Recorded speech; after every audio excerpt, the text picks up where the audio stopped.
Hello friend, আজ আমার recipe কচুর লতি চিংড়ি মাছ দিয়ে। লতিটা আমি ভাপ দিয়ে নেব, তার জন্য আমি কড়াইতে গরম জল বসাতে দিয়েছি। জলটা গরম হওয়ার পর আমি কচুগুলো দিয়ে দেব। জলটা গরম হয়ে গেছে, এবার আমি লতিটাকে দিয়ে দেব।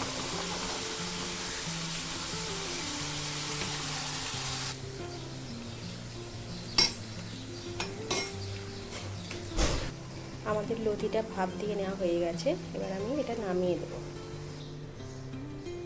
আমি নামিয়ে নিয়েছি।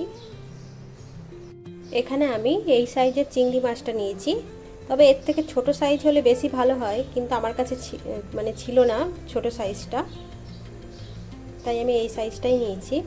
এবার আমি চিংড়ি মাছটাতে লবণ হলুদ মাখিয়ে নেব।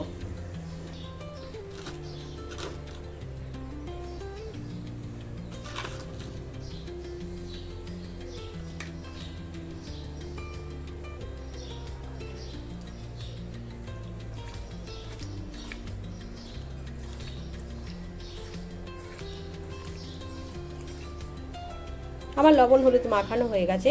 এবার আমি এটা ভেজে নেব। চিংড়ি মাছ ভাজার জন্য কড়াইতে সামান্য তেল নিয়ে নেব।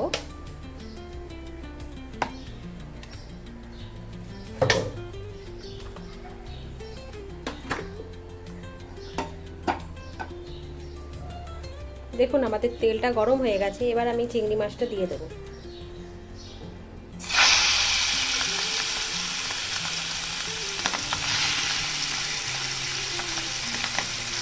আমি চিংড়ি মাছটা বেশিক্ষণ ভাজবো না, কারণ চিংড়ি মাছ বেশিক্ষণ ভাজলে শক্ত হয়ে যায়।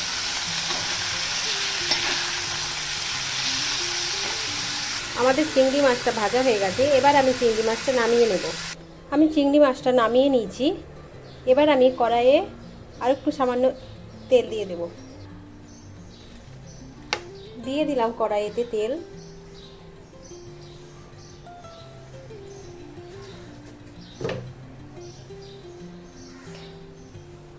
তেলটা গরম হলে এবার আমি রসুন কুচিটা দিয়ে দেব।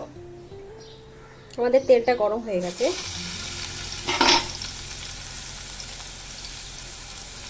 রসুন কুচিটা দিয়ে দিলাম। এবার আমি রসুনটাকে কিছুক্ষণ ভেজে নেব।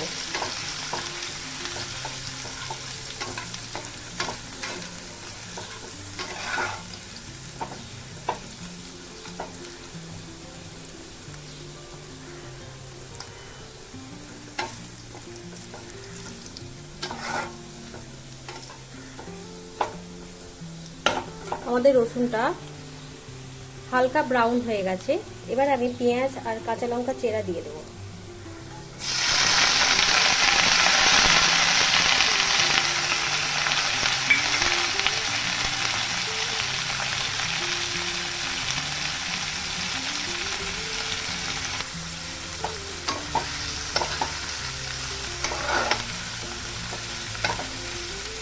আপনারা কাঁচা লঙ্কাটা আপনাদের যে যেরকম ঝাল খান সেরকম স্বাদ মতো আপনারা দেবেন।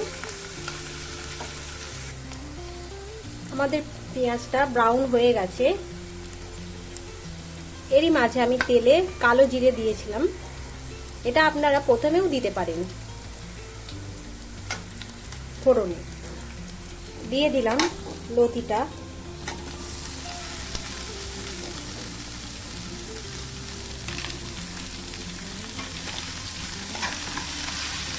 লতির সাথে পেঁয়াজ এবং রসুনটাকে ভালো করে ভেজে নেব। এবার দিয়ে দেব আমি হলুদ গুঁড়ো,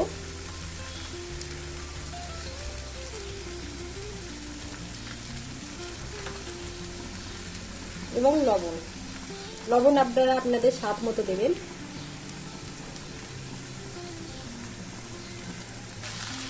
আমাদের লতিটা ভালোভাবে ভাজা হয়ে গেছে, এবার আমি দিয়ে দেব সামান্য সর্ষে বাটা।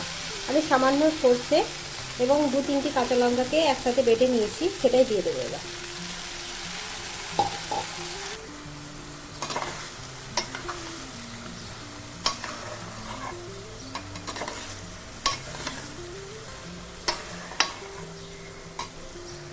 সর্ষেটা আমি ভালো করে মিশিয়ে নিয়েছি লতির সাথে। এবার আমি সামান্য চিনি দিয়ে দেবো।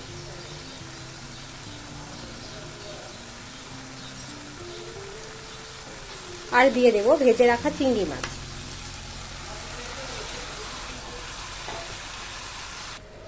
এবার আমি গ্যাসটাকে একদম স্লো করে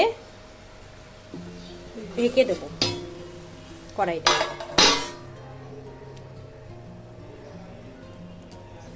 ঢাকা খুলে আমি কিছুক্ষণ পর পর নেড়ে নেব যাতে নিচে আটকে না যায়।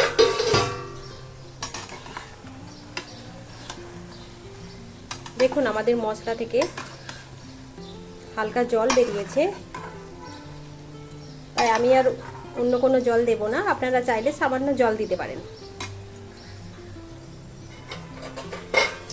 আমি আবার কড়াইটা ঢাকা দিয়ে দেব।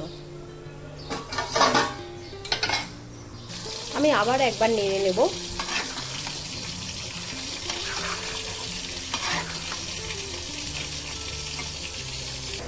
দেখুন আমাদের লতিটা খুব ভালোভাবে সিদ্ধ হয়ে গেছে।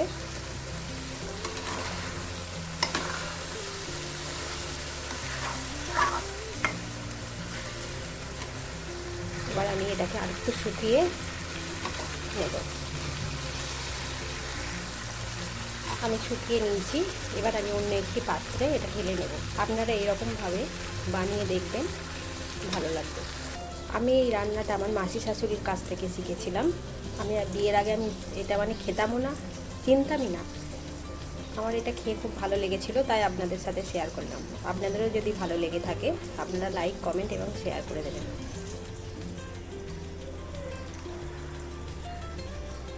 ব্যাস, এখানেই আমি আমার ভিডিওটা শেষ করছি।